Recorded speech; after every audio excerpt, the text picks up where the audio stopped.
What's going on, everybody? This is Island Hopper TV coming to you from Bangkok, Thailand. Today we're going to go all around Bangkok showing you the best things to do when you visit this mega metropolis, the largest city in Thailand. There will be timestamps below in the description and in the comments, so do take advantage of those timestamps. First up, we're starting out at the Reclining Buddha. Now this is actually one of my favorite temples in all of Bangkok, right along the Chao Phraya River. It is one of the largest temple complexes in the city, and it's famed for its golden reclining Buddha that stretches out around 46 meters long, covered in what is gold leaf. Aside from being called the Reclining Buddha, it's also more commonly known as Wat Po. The Reclining Buddha's feet are also interesting. There's also a massage school which is considered one of the best in Thailand nearby here. If you were to walk to the Grand Palace, which is another thing to do in Bangkok, we will be showing you later on, it's a 10-minute walk, by the way. The temple itself was actually completed in 1781, and in case you're wondering if there is an entrance fee, yes there is, and the price has been fluctuating between 100 baht and 200 baht, but you should be able to get in there for less than $6 per person. Next up, let's head down south to the train market. This train typically comes around 6 p.m., but do be sure to verify that before going down there. This is free of charge, but something that makes this place interesting is food stalls actually bring their produce out onto the sidewalks right next to the railroad tracks, and sometimes even along the railroad tracks. And then when the train comes, you'll watch them kind of scurry and move all of the stalls back inwards, and that's what makes this place so amazing, is because you watch the train kind of squeeze right through this market. Now we'll head back to Bangkok to head over to Khaosan Road. This is a very interesting place to see some unique foods, scorpions and caiman, as well as some street performances and also some nightlife activities that, you know, are for adults only. It is another free of charge activity that you can do in Bangkok, but be ready to do some shopping while walking along the street because you don't want to miss any good deals. Khaosan Road is 1,350 feet long, and it's located right here in central Bangkok. The road was actually established in 1892 during the reign of Rama V. Nowadays it's backpacker central, as you can find cheap accommodation all around the area. We're talking $5 to $10 a night hostels on up to $30 to $40 a night hotels, and of course there are some high-end ones in the nearby vicinity, but really this is a young people's paradise for backpackers especially. If you wanted to catch a ride in and out of here, there are tuk-tuks as well as taxis and motorbikes nearby. And after hanging out on Khaosan Road for a little bit at a cafe, you can head over to the Chao Phraya River boat tours, where you can go up and down the river. Believe it or not, I consider this to be one of the fastest ways to get around Bangkok. But while on a tour, you can go up and down some of the canals, and you can really get a good idea of just what Bangkok really has going on for it from the riverboat. Depending on what kind of boat you get, the price can range anywhere between 200 baht all the way up to 2,000 baht. For example, if you take one of the ferry boats across, that will be cheaper than if you take a longtail boat. And depending on the size of the longtail boat and the group, the price may get all the way up to 2,000 baht. But hey, feeding fish in the river is kind of fun. Next up, we're at the Skywalk. This is actually the tallest 360-degree observation deck in all of Bangkok, and when you're up here, you can see a really good view of the Chao Phraya River. Sitting over 1,000 feet high, it does offer panoramic views from indoor and outdoor viewing areas. It goes all the way to the 78th floor, where you can have a glass tray experience where you literally look down and see nothing but the road 78 floors down. The price for adults 15 to 59 is 836 baht, but the good news is juniors age 3 to 15, 250 baht. Seniors though, 60 plus, 250 baht. So it pays to be really young or really old when going here. And in case you're wondering, in US dollar conversion, that's $25 for adults and $7.50 for kids. There is a bar and restaurant at the top of the 360-degree panorama building, but you do need to book ahead of time as it typically fills up within 3 days. Also, this is a good time to remind you that we have several different Thailand tours, including a video from Chiang Mai and Phuket, as well as Krabi and Koh Samui. Check the links in the description and the comments for that. Oh, and I almost forgot to tell you the official name of this building. It's the King Power Mahanakhon building. Anyways, after a good time hanging out up here, taking in the sunset, what do you guys say we head over to Chinatown, a very unique cultural experience inside of the Thai culture here in Bangkok. Considered to be the largest Chinatown in all of the world, it is also considered one of the best places to get street food in all of Bangkok. Along with shrines and many vendors along the market here, you can do plenty of shopping. The good news is you can take the MRT subway to the Hua Lamphong stop and you will be able to walk all the way down into Chinatown from that station. So it should be fairly easy to get here from wherever you are, including Sukhumvit or Khaosan Road. It's actually closer to Khaosan Road than it is to Sukhumvit. And in case you're wondering, Sukhumvit will be coming up later on in this Things to Do guide. You can check the timestamps below to get there. But Chinatown, definitely a place you should add to the list if you want culture and good food. It's something that I would recommend for the late evening time. Next up, what do you guys say we head to a floating market? Now, there's more than one floating markets in Bangkok and Thailand, but the reason these are popular is because they are mostly unique here to the Bangkok region of Thailand. Here you can mostly do shopping as all the vendors sell various different trinkets as you float around in one of these long-tail speedboats. Torrential rains in Bangkok cause flooding quite often, and sometimes the Chao Phraya River also floods the city of Bangkok. And as you would imagine, this causes an environmental threat as sea levels continue to rise as the region continues to erode.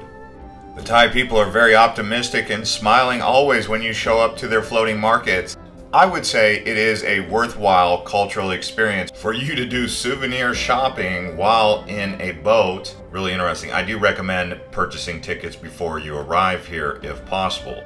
And just outside of the floating market, you can actually see how some of these homes are built right there in the floodwater region. And now, after doing quite a bit of activities, including going shopping, we're going to check out the local food. They do have local food there at the floating markets, but local food in Bangkok is some of the best in the world. I would consider Bangkok to be a food lover's paradise or heaven, especially if you love Thai food and even venturing outside of there to try other unique cuisines that come from Thailand. I would say some staples of the diet are going to be peanut sauce, chili sauce, noodles, there's udon noodles, and there's other types of rice and egg noodles that you may want to consider. Plenty of meats including chicken, beef, and pork. If you like deep fried pork belly, wow, you're going to have a good time here. There's also quite a bit of seafood available. That includes many different types of crabs, lobsters, and other shellfish. But if you want to go to one-stop shop in Bangkok, check out IconSiam right there on the Chao Phraya River. They have a market on the bottom level that you can walk around, and it feels like it's a street market even though it's indoors, which is good because Bangkok can get muggy. This is actually us walking around IconSiam right here at the street market.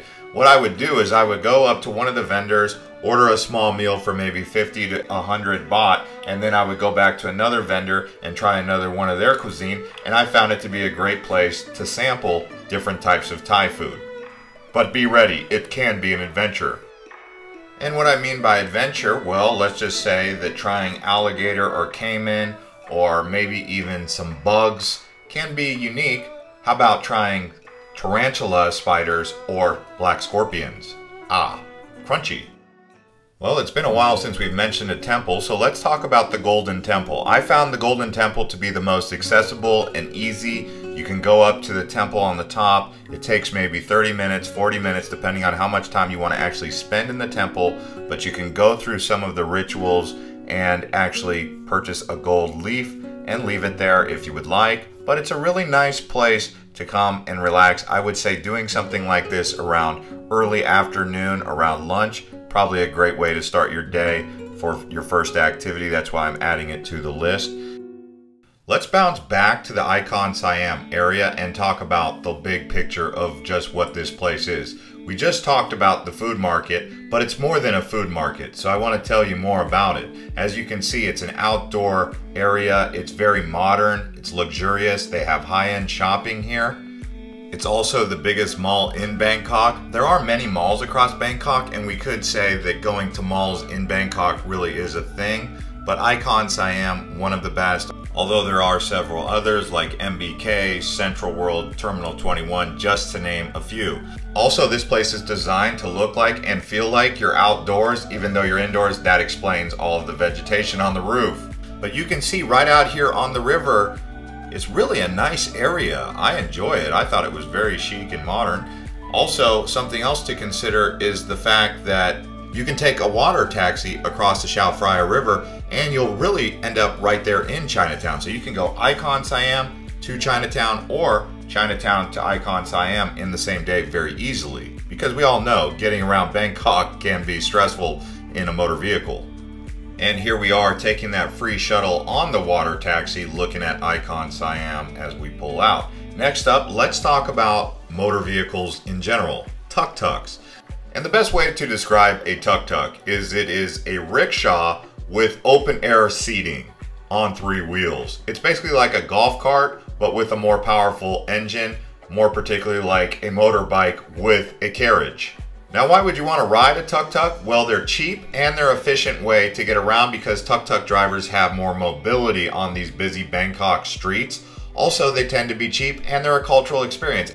Next up, let's talk about Ayutthaya, an old city that is almost as old as Angkor Wat, but more recently it comes from the dynasty of Siam, just after Sukhothai Empire was here. So if you dive into the history of Bangkok, you realize Bangkok is actually a new capital. The previous capitals were places like Ayutthaya or Sukhothai towards the north, or even all the way up to Chiang Mai.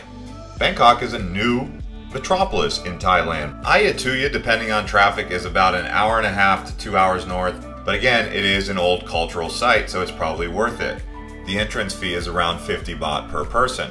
Next up, let's talk about another temple. As you're noticing here, there are many different temples in Bangkok. You can just ask a tuk-tuk driver and they'll be willing to take you to most of them. This one here is called Standing Buddha.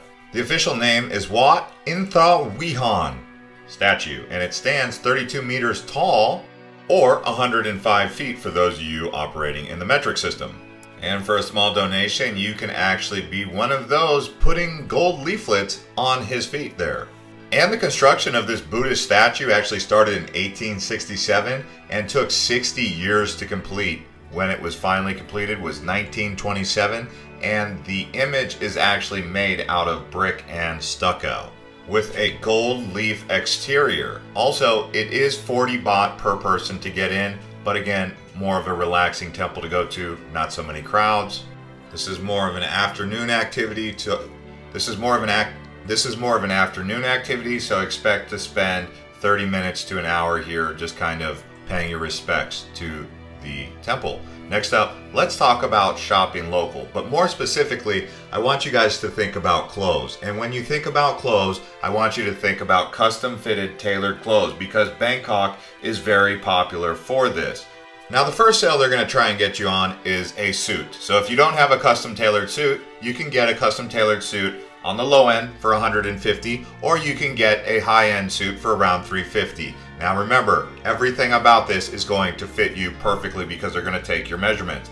Me personally, I go with shirts. I bought 5 custom tailored shirts with the fabric here, and then I also bought 2 custom pair of pants. So I got some slacks. And ladies, don't worry, they have custom tailored clothes for you as well. I didn't forget about you. Also, they have other things besides custom tailored clothes, like luggage, backpacks, and other types of cheap clothes. So shopping up and down Sukhumvit Road could be a thing as well. Some people call it a fake market hunt. I don't know if you're into that, but if you are, Bangkok's got you covered. Alright, now let's talk about some serenity and relaxation right there in the heart of Bangkok. We're talking about Lumpini Park. If Lumpini Park were anything that I would compare it to, it's like Central Park in New York City, minus the snow and a lot more humidity, a little bit smaller, but still it's a very nice park to walk around and relax. and catch a break from all of the hustle and bustle that Bangkok has to offer. Now, there are going to be around 400 monitor lizards that you'll see around Lumpini Park. They do look kind of intimidating. I wouldn't mess with one, so keep your distance. Now let's talk about Terminal 21 right here on Soi 21 along Sukhumvit. It is 7 floors high, including a sky deck and a cinema with a Foodland market on 5 and 6. The whole point of the mall is actually to be a World Cities themed shopping mall right there in the heart of Sukhumvit with over 600 shops. But more specifically, let's talk about the food stalls. So they have one on the basement level at the bottom.